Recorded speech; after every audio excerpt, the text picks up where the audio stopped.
What's up, guys? Today we're going to be comparing the Note 20 Ultra to the S21 Ultra here.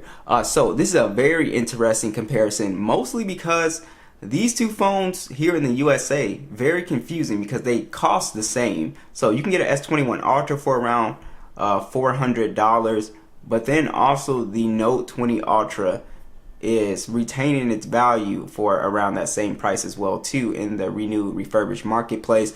And it's simply because of the things that we're going to talk about. So the Note is actually retaining value very well. So let's go ahead and talk about that. So let's go ahead and talk about the design of these two phones. The S21 Ultra is one of my favorite like big phones to hold. It's extremely easy to hold, even though there's sort of like a weight imbalance with like the big camera module. It's still very nice to hold in the hand, especially for people with smaller hands compared to the Note, because it's not as boxy as the Note. So that's the one thing I miss about the S series phones, that you can hold these and they feel comfortable because they don't cut into the palm like a boxy phone would. And again, you mostly probably will find this problem with people with smaller hands. It might be a little bit uncomfortable. One thing I wish Samsung would bring back, they used to do a smaller Note. So they like, with the Note 10 Plus, they used to have a smaller Note, like a standard one. They don't do that anymore. So those phones were a little bit more comfortable, but for this being such a big phone, it's pretty comfortable. So as you can see, the two designs on here, yeah, the S21 Ultra definitely looks a little bit more modern here for sure, but I do like both designs, both glass and metal. And what I like about the S21 Ultra's design is that it's got a matte finish on here, so it can't really, or it doesn't really pick up fingerprints like that. So really nice. They're about the same, you know, in terms of height. Yeah, pretty much the same. And the S21 Ultra definitely feels a little bit more heavier in my opinion here. So I want to talk about one of the biggest things with the hardware with the Note is obviously the S Pen. So the S Pen is a big deal when making a decision here, because if you're not going to use the S Pen, that's like the selling point of this phone. So you need to make up your mind if you're going to use the S Pen, if you find it useful. Now, I did a full S Pen video going over all the features if you guys type that in the search bar. But essentially, you can use it for digital artwork. You can use it to take pictures from a distance. Samsung has a ton of little software features in there as well. Basically, for anybody who just likes to navigate with a pen, right? It works really well. It's extremely accurate.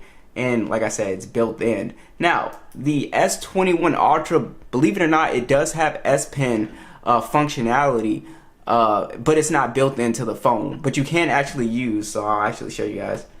You can actually use the S Pen on the S21 Ultra. You can see the same software features pop up. So again, it's just not going to be built in, so you have to buy a case with this phone to have that built in, or S Pen sort of thing. But again, it depends on if you want that big bulky case, etc. So that's something you have to, you know, it's just easier to have it built into the phone. So that's why I said, you know, that's a deciding factor that you sort of have to think about.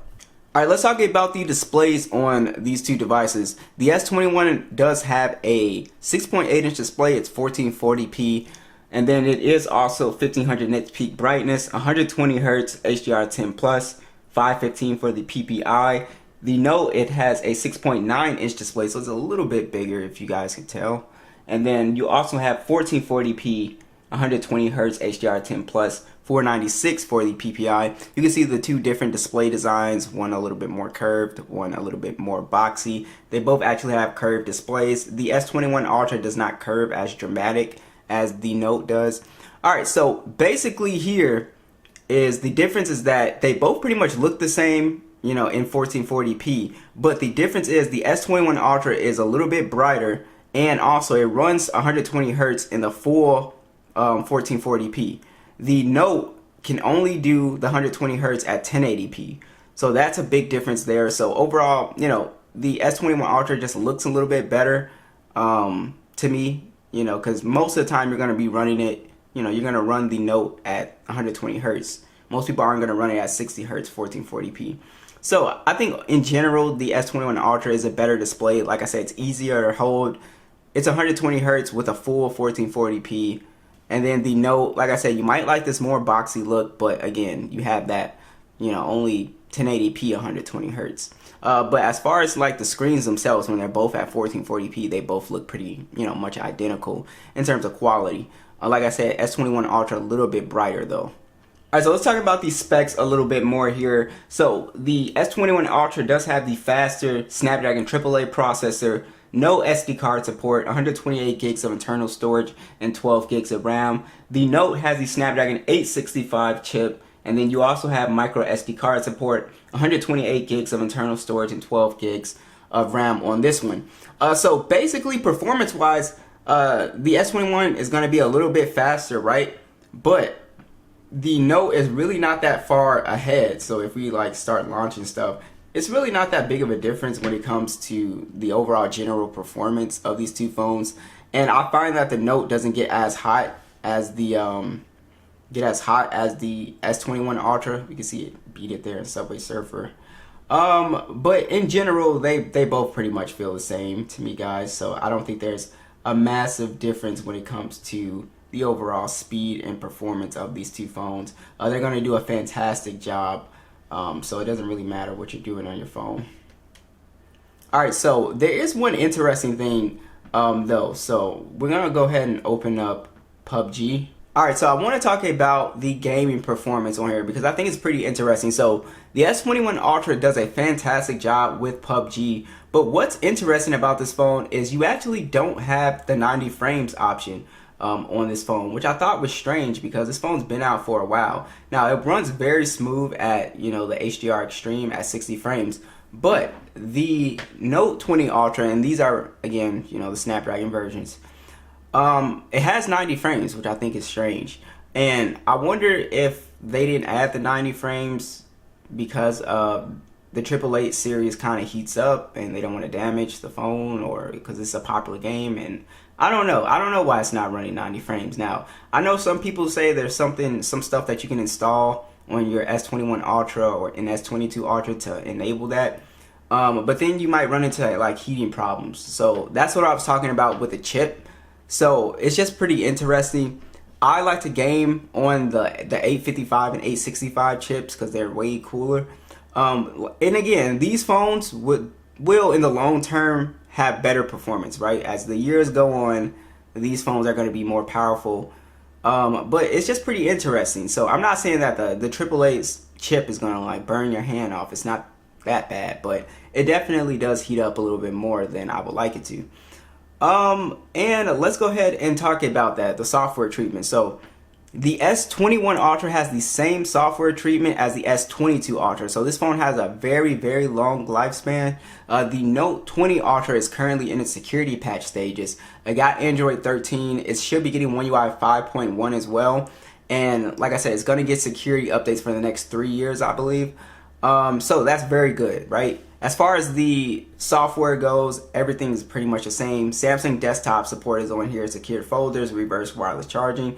All that good stuff is still on here, so you're not really missing out on anything. And like I said, you do have S Pen support on the S21. Let's check out the speakers on both devices, max volume.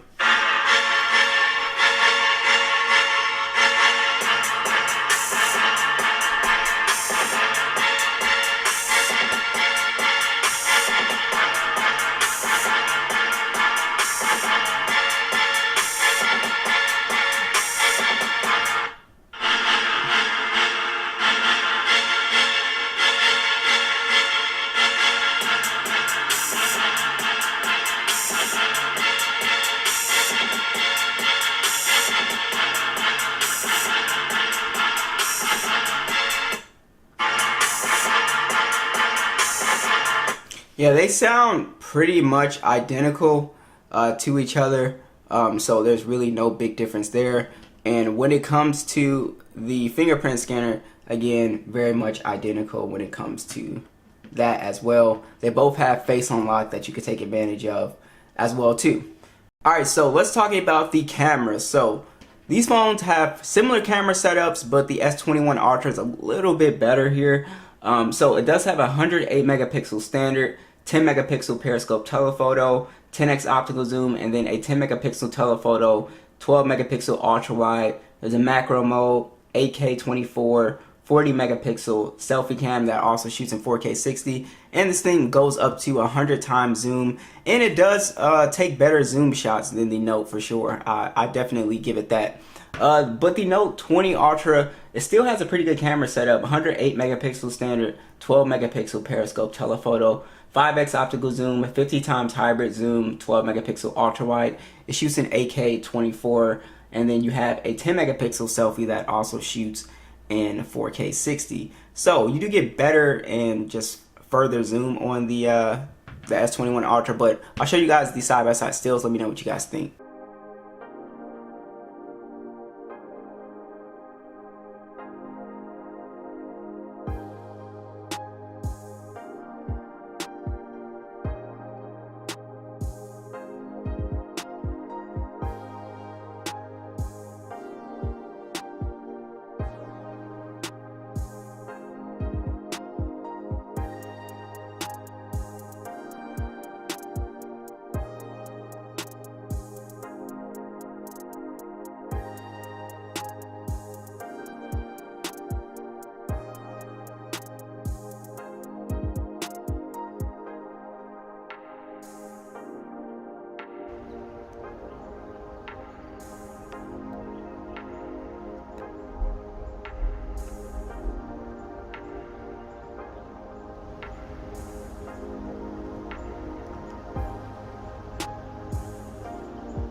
As far as I can tell with the battery life experience, and I did a drain test on these phones, it's really no difference in battery life at all. These phones typically will get around 6 hours of screen on time, which is technically a full day.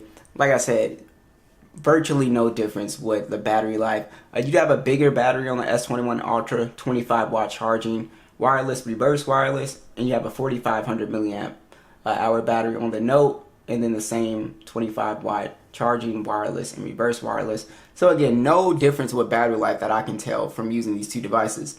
So that's pretty much it, guys. So I think it comes down to the S Pen, the SD card support, right? How important is that to you? I think the S21 Ultra just has a better design, a better screen. It technically does have a faster chip, right? Even though I don't think it's super efficient for gaming for long periods of time.